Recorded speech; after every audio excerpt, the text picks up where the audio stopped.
Hey guys, this is Rod Young. I'm coming back to you about this van trip. One man, one van, 28 days in a van, traveling the Southwest United States. And if you like these videos, please like and subscribe button down below. When I left you guys, I was actually in Monterey, California. Beautiful place. First time that I had ever been there. Completely enjoyed it. The hotel I was in was amazing. So I really wish I could have stayed longer, but I got on the road that morning and decided to drive the coast. The plan was to take the California coast. I think it's California 1, the Pacific Coast Highway, and ride it all the way basically to Los Angeles. So I got in my van and gassed up, got some coffee, and first stop was basically only about 19 miles away. Carmel by the Sea is right next to Pebble Beach. So you could actually, from my vantage point, I could actually see the golf courses from the beach. But the beach was incredible. The water was beautiful, and people were just out enjoying themselves, walking their dogs. And this is not early in the morning, maybe a little bit before noon, but hey guys, my first stop was Monterey. I left this morning. Now I'm at Carmel by the Sea. I'm not sure how the locals pronounce it, but I know they know what it looks like when they see it, because this is amazing. Carmel by the Sea.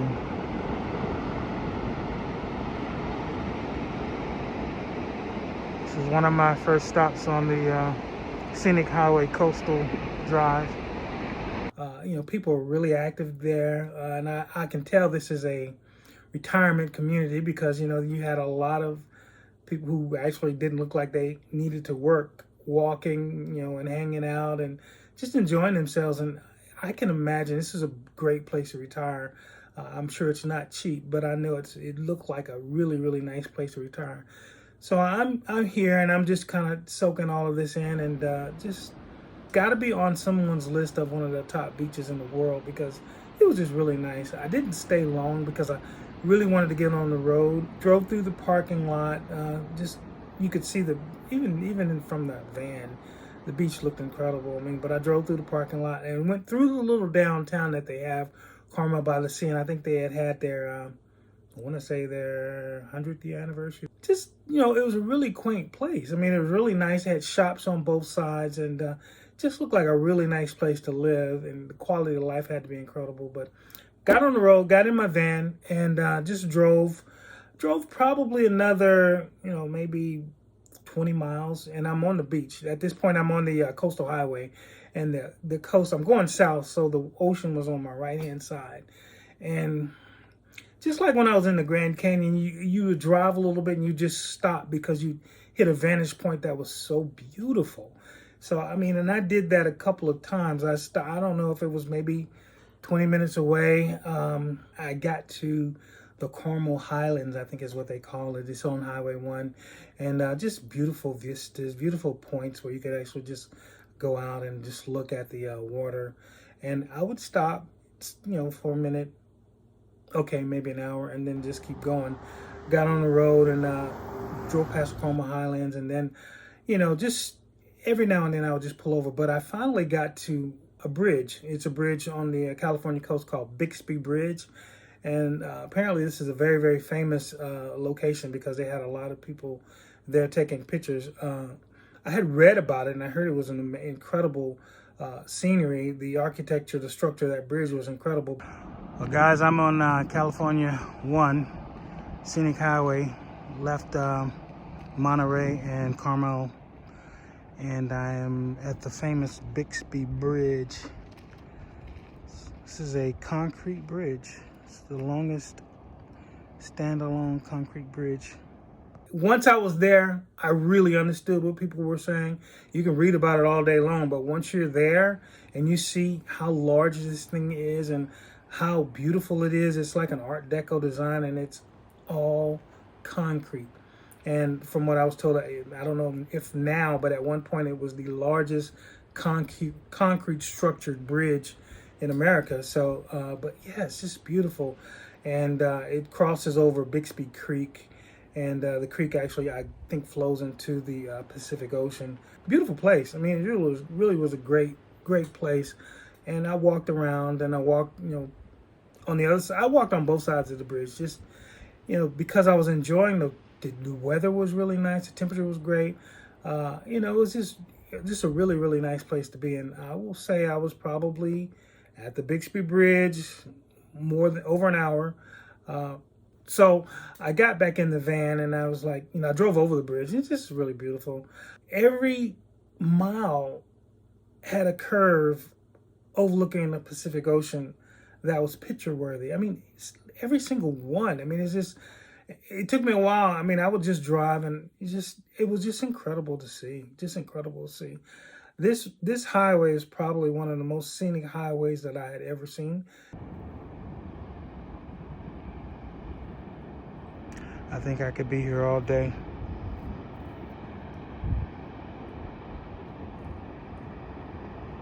Now I understand why people still live in California despite all of the earthquakes.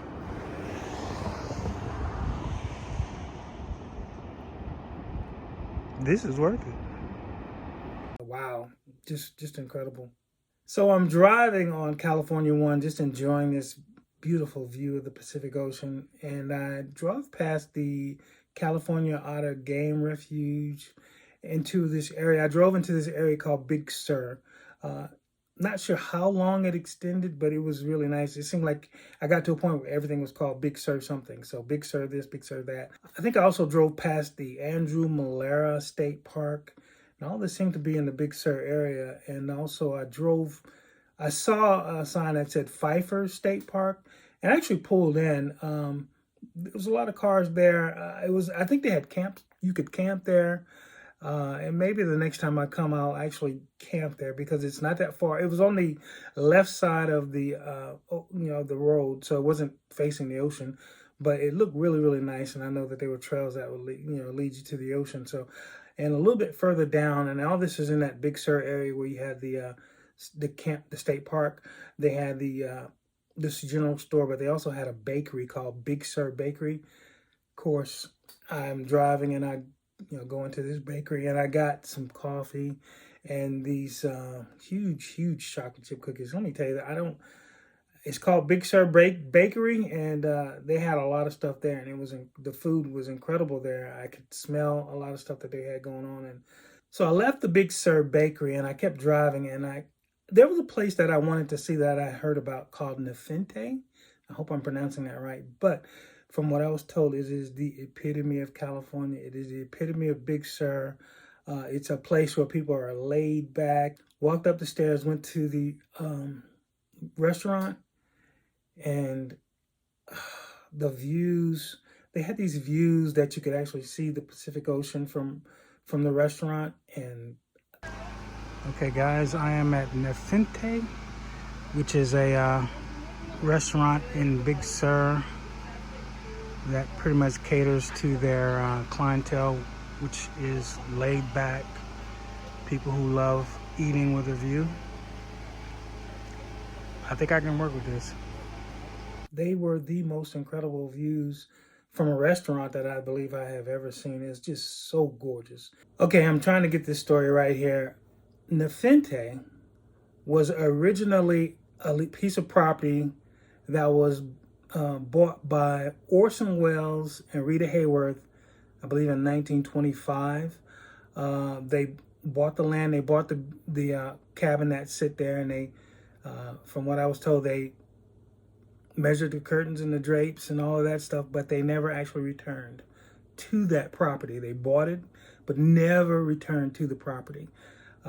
And Bill and Lolly Fawcett bought the property, I think in 1949, and they took it and they made a restaurant out of it. So very interesting story. And it's a Mediterranean style restaurant. And again, Nepenthe means it's a Greek mythology type stuff. It was out of Homer's The Odyssey.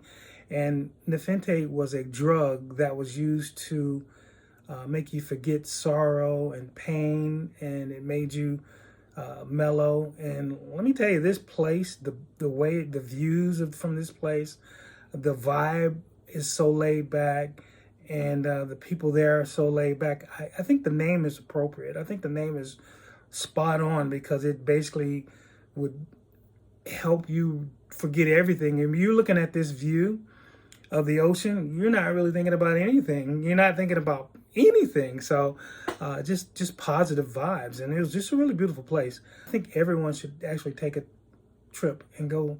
If you're in Big Sur, go to this restaurant.